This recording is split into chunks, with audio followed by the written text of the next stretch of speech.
당신의 뇌가 보내는 마지막 경고.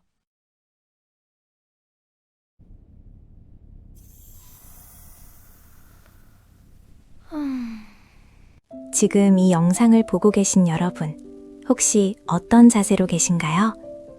불 꺼진 방, 침대 위에 모로 누워서 스마트폰 불빛에 의지해 이 영상을 보고 계시진 않나요? 아니면 씻어야 하는데, 책상 정리를 해야 하는데, 밀린 설거지를 해야 하는데, 머리로는 해야지 수천 번 되뇌면서 정작 손가락 하나 까딱하기 싫어서 멍하니 허공만 바라보고 계시진 않나요? 아마 마음속으로는 끊임없이 전쟁을 치르고 계실 겁니다. 아, 나 진짜 왜 이렇게 게으르지? 남들은 아침 일찍 일어나서 운동도 하고 영어 공부도 하고 소위 말하는 갓생을 사는데 나는 왜 휴일에도 시체처럼 누워서 시간만 죽이고 있을까? 내일 출근은 어떻게 하지? 나 이대로 도태되는 거 아닐까? 스스로를 향한 비난과 자책, 불안감이 무거운 돌덩이처럼 가슴에 짓누르고 있을지도 모릅니다. 그런데 여러분, 그거 아세요? 지금 여러분이 느끼는 그 무기력함, 그 귀찮음, 그 움직이기 싫은 마음. 그게 사실은 여러분이 너무 치열하게 살았다는 증거라면 믿으시겠습니까? 오늘 저는 여러분의 그 무거운 죄책감을 덜어드리기 위해 이 영상을 준비했습니다. 결론부터 말씀드리겠습니다. 당신은 지금 게으른 게 아닙니다. 의지박약도 아니에요. 당신은 지금 고장난 게 아니라 당신의 뇌가 당신을 살리기 위해 필사적으로 방어하고 있는 중입니다. 오늘은 우리가 흔히 게으름이라고 착각하고 스스로를 괴롭히는 이 감정의 진짜 정체, 그리고 억지로 몸을 일으키는 대신 우리가 진짜로 해야 할 일이 무엇인지에 대해 아주 깊이 있게 이야기해 보려 합니다. 이 영상이 끝날 때쯤엔 적어도 나는 쓰레기야 라는 생각 대신 고생한 나 자신을 안아주고 싶은 마음이 들게 되실 겁니다. 우선 진단부터 정확히 해야 합니다. 많은 분들이 게으름과 번아웃을 혼동합니다. 겉으로 보기엔 똑같이 누워있는 것처럼 보이니까요. 하지만 심리학적으로 이 둘은 출발점부터가 다릅니다. 게으름은 안 하는 것입니다. 할 수 있는데 그냥 놀고 싶어서 미루는 거죠. 이때의 심리는 꽤 즐겁습니다.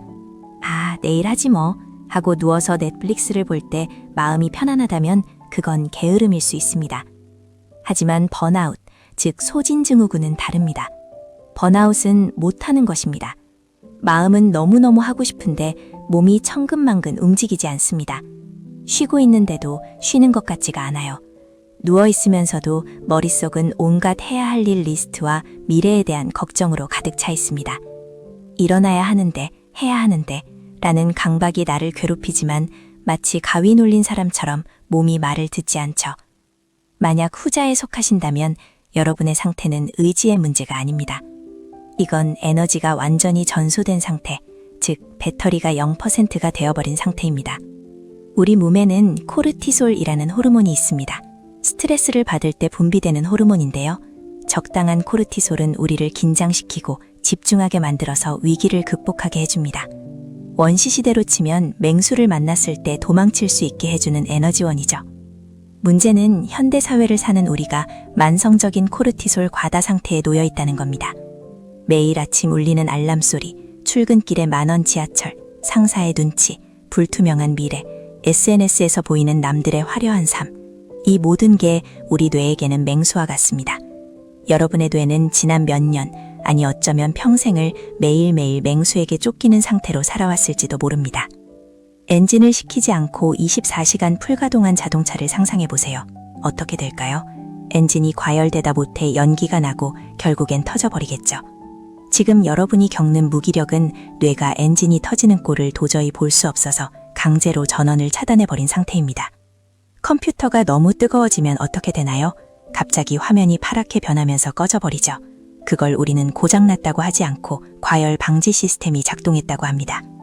지금 여러분의 무기력도 마찬가지입니다. 주인님, 지금 움직이면 진짜 죽어요. 제발 좀 멈추세요. 당신의 뇌가 보내는 이 간절한 호소 들리시나요? 이 신호를 무시하고 남들은 다 하는데 나만 왜 이래 라며 억지로 카페인 때려 붓고 몸을 일으키는 건 연기 나는 자동차에 기름을 붓는 것과 같습니다. 그런데 단순히 몸이 피곤한 걸 넘어서 마음 깊은 곳에서 이런 생각이 든다면 상황은 조금 더 심각할 수 있습니다. 어차피 해도 안 될 거야. 이번 생은 망했어. 노력해봤자 바뀌는 건 없어. 이런 깊은 절망감이 드신다면 심리학에서 말하는 학습된 무기력, learned helplessness 상태일 가능성이 높습니다. 심리학자 마틴 셀리그만의 아주 유명하고도 슬픈 실험이 있습니다. 실험실의 강아지를 세 그룹으로 나눕니다. A 그룹 강아지는 코로 버튼을 누르면 전기 충격을 멈출 수 있게 했습니다. 통제 가능 상황. B 그룹 강아지는 무얼 해도 전기 충격이 멈추지 않게 했습니다. 통제 불가능 상황. C 그룹은 아무런 충격도 주지 않았죠. 그 다음 날 이 강아지들을 낮은 담벼락이 있는 상자에 넣고 전기 충격을 줍니다. 담만 넘으면 고통을 피할 수 있는 상황이었죠. A그룹과 C그룹 강아지들은 금방 담을 넘어 도망쳤습니다. 하지만 B그룹, 즉 무얼 해도 고통을 피할 수 없었던 경험을 한 강아지들은 어땠을까요? 도망칠 수 있는 문이 열려 있는데도, 담이 아주 낮은데도 그저 바닥에 엎드려서 낑낑거리며 전기 충격을 온몸으로 견뎌냈습니다. 이 실험이 우리에게 시사하는 바는 뼈아픕니다. 무기력은 타고난 성격이 아니라 학습되는 것이라는 사실입니다. 혹시 지난 몇 년간 너무 치열하게 노력했는데 결과가 배신한 적이 있나요? 죽도록 야근하며 버텼는데 승진에서 누락되거나, 취업 준비를 몇 년이나 했는데 면접에서 계속 떨어지거나, 인간관계에서 최선을 다했는데 상처만 받고 끝난 경험들. 이런 통제 불가능한 실패가 반복되면 우리 뇌는 아주 슬픈 결론을 내립니다. 아, 내가 아무리 발버둥 쳐도 결과는 바뀌지 않는구나. 그렇다면 에너지를 쓰지 말고 그냥 포기하는 게 생존에 유리하겠다. 그래서 여러분이 지금 무기력한 건 여러분이 나약해서가 아닙니다. 오히려 과거의 어느 시점에 너무 많이 애썼고, 너무 많이 기대했고, 너무 많이 아파했기 때문입니다. 그 상처받은 뇌가 또다시 상처받기 싫어서 스스로를 방 안에 가둬버린 겁니다. 그런 상태의 자신에게 유튜브 동기부여 영상을 틀어놓고 일어나, 네가 가난한 건 네 탓이야, 잠을 줄여 라고 소리치는 건 이미 지쳐서 쓰러진 말에게 채찍질을 하는 학대와 다름없습니다. 지금 필요한 건 채찍질이 아니라 따뜻한 여물과 휴식입니다. 그렇다면 이 지독한 무기력의 늪에서 어떻게 빠져나올 수 있을까요? 역설적이게도 무언가를 하려고 하지 않아야 빠져나올 수 있습니다. 제가 제안하는 솔루션은 적극적 멈춤, active pausing입니다. 많은 분들이 쉰다고 하면 침대에 누워서 스마트폰을 보는 걸 생각합니다. 유튜브 쇼츠를 넘기고 인스타그램 릴스를 보고 뉴스를 검색하죠. 하지만 뇌과학적으로 볼 때 이건 쉬는 게 아닙니다. 시각 정보가 끊임없이 들어오고 뇌는 그걸 처리하느라 계속해서 에너지를 쓰고 있습니다. 몸은 누워있지만 뇌는 마라톤에 뛰고 있는 셈이죠. 그러니까 주말 내내 누워있어도 월요일 아침에 피곤한 겁니다. 진정한 휴식은 뇌의 인풋을 차단하는 것입니다. 혹시 디폴트 모드 네트워크, DMN이라고 들어보셨나요? 우리가 아무런 목적 없이 멍을 때릴 때 뇌의 특정 부위가 활성화된다는 사실이 밝혀졌습니다. 마치 컴퓨터가 대기 모드일 때 백그라운드에서 조각 모음을 하고 정리를 하듯이 우리 뇌도 멍하니 있을 때 비로소 흩어진 기억을 정리하고 스트레스를 씻어내고 창의적인 연결을 만들어냅니다. 오늘 하루만큼은 죄책감 없는 뻔뻔한 휴식을 허락해주세요. 스마트폰을 비행기 모드로 해두고 그냥 창밖에 구름이 흘러가는 걸 보세요. 비가 온다면 빗소리를 듣고, 햇살이 좋다면 햇살의 감촉을 느껴보세요. 생산적인 일을 해야 한다는 강박을 내려놓고 비생산적인 시간을 뇌에게 선물해야 합니다. 그게 너무 불안하다면 딱 10분만 동네를 천천히 걸어보세요. 음악도 듣지 말고 팟캐스트도 듣지 말고 그냥 발바닥에 닿는 땅의 느낌에만 집중하면서요.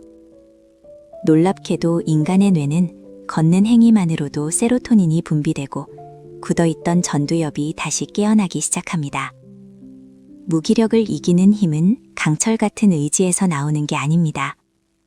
충분히 채워진 에너지에서 자연스럽게 흘러나오는 겁니다.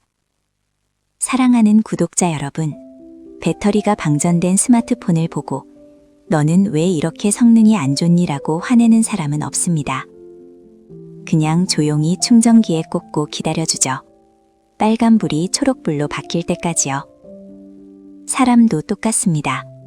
기계보다 훨씬 복잡하고 섬세한 존재인 우리가 어떻게 365일 내내 전속력으로 달릴 수 있겠습니까? 지금 여러분이 겪고 있는 이 무기력함은 인생의 실패 신호가 아닙니다. 주인님, 지금 충전기에 꽂고 좀 기다려주세요. 라는 가장 정직하고 건강한 신호입니다. 그러니 오늘만큼은 아무것도 하지 않는 자신을 미워하지 마세요. 게으르다고 자책하지 마세요. 잘 쉬는 것도 능력이고 멈출 줄 아는 것도 엄청난 용기입니다. 지금의 멈춤은 후퇴가 아닙니다. 더 멀리 뛰기 위한 도움닫기입니다. 충분히 웅크린 개구리가 더 멀리 뛰듯 충분히 쉰 여러분은 반드시 다시 일어날 힘을 얻게 될 겁니다. 제가 장담합니다. 여러분은 생각보다 훨씬 더 강한 사람이니까요. 오늘 밤은 여러분이 죄책감 대신 편안함을 이불 삼아 푹 주무셨으면 좋겠습니다. 당신의 지친 마음을 토닥입니다. 지금까지 멘탈 토닥이었습니다. 참, 혹시 여러분도 오늘 이야기한 것처럼 아무것도 하기 싫었던 순간이 있으셨나요? 혹은 나만의 충전 방법이 있다면 댓글로 남겨주세요. 여러분의 솔직한 이야기가 지금 이 순간에도 혼자 힘들어하고 있을 또 다른 누군가에게는 큰 위로가 될 수 있습니다.